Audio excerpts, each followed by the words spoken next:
FC บอกแม่มุ้ยว่าแม่มุ้ยบอกวิธีการเลี้ยงลูกให้ค่อยแน่เฮ็ดจังใดลูกจึงค่อยจะเรียนหนังสือเก่งเนาะแม่มุ้ยจะบอกทุกคนว่าแม่มุ้ยบ่ได้เฮ็ดหยังเลยทุกคนส่วนหลายแม่มุ้ยจะเน้นเป็นการเทคแคร์หลายกลัวเนาะเช่นว่าเรื่องเงินหรือว่าเรื่องการไปส่งไปโรงเรียนเนาะทุกคนส่วนเรื่องการเรียนหันแม่นลูกเขาเจ้าจัดการเองเนาะทุกคนเนาะคือยกตัวอย่างเนาะทุกคนลูกแม่มุ้ยมี2คนเนาะทุกคนนิสัยก็ต่างกันอีกคนนึงมักเรียนหนังสือเนาะแล้วก็อีกคนเนาะทุกคนมีพรสวรรค์ในการเรียนนั่นก็คือเรียนเก่งนะทุกคนนั่นก็คือน้องยิปซีเรามีพรสวรรค์ตั้งแต่น้อยๆเลยทุกคนตั้งแต่ตอนอยู่ลาวเลยเนาะทุกคนเนาะส่วนการบ้านของลูกเนาะทุกคนแม่มุ้ยกับบ่เคยสอนบ่เคยจับมือหรือว่าจับบิ๊กเนาะพาลูกสอนแบบว่าการบ้านนะทุกคนส่วนหลายลูกแม่มุ้ยน่ะเขาเจ้าจะเป็นคนเฮ็ดการบ้านด้วยตัวของเขาเจ้าเองนะทุกคนหลายๆคนก็คงจะฮู้เนาะว่าแม่มุ้ยเรียนบ่จบนะทุกคนเนาะแล้วก็บ่ได้ภาษาอังกฤษบ่ได้ภาษาจีนบ่ได้ภาษามาเลยูเลยเนาะตอนแม่มุ้ยย้ายลูกทั้งสองนะทุกคนเข้ามาเรียนอยู่ในมาเลเซียนะทุกคนลูกแม่มุ้ยหันเว้า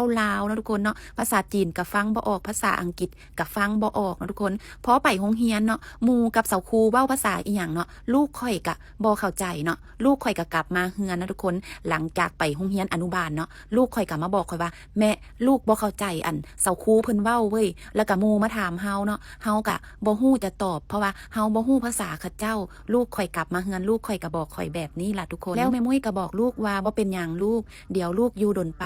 ลูกได้คุกคีกับหมู่คนจีนหมู่คนมาลายูเนาะเดี๋ยวลูกก็เว้าเป็นเองตอนนี้เฮามาเฮียนใหม่ๆเฮาก็บ่ได้ให้ลูกตั้งใจเฮียนเด้อมีแต่ข่อยบอกลูกทอนี่ล่ะทุกคนตอนแม่มุ้ยย้ายลูกมาเฮียนอยู่มาเลเซียนะทุกคนบางอนุบาลเพิ่นก็บ่ได้รับคนต่างชาตินะทุกคนข่อยก็ไปเบิ่ง3-4หม่องพุ่นล่ะมาได้หม่องนึงเป็น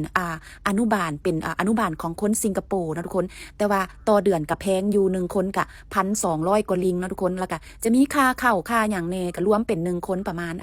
1,400 ป่ายกว่าลิงเนาะ2คนก็หมดอยู่เกือบ 3,000 ป่ายกว่าลิงเนาะทุกคนเนาะแม่มุ้ยผัดคิดแบบนี้นะทุกคนเด็กน้อยแต่ละคนบ่คือกันบางคนก็มีพรสวรรค์ในทางด้านการเรียนเก่งเนาะบางคนก็เรียนบ่เก่งแต่ว่าเขาเจ้าก็เอาตัวรอดเนาะบางคนเรียนเก่งเรียนจบไปก็เอาตัวบ่รอดก็มีเนาะทุกคนเนาะอันนี้สำหรับข้อคิดของมุ้ยนะทุกคนคือลูกมุ้ยน้องยิปโซก็เรียนบ่เก่งก็บ่เป็นหยังทุกคนบางเทื่อเราใหญ่มาแล้วอาจจะเอาตัวรอดบางเทื่อก็อาจจะเก่งก็เอื้อยิปซีก็มีนะทุกคนเนาะอันนี้ก็บ่แน่บ่นอนดอกทุกคนเด็กน้อยสมัยนี้นะทุกคน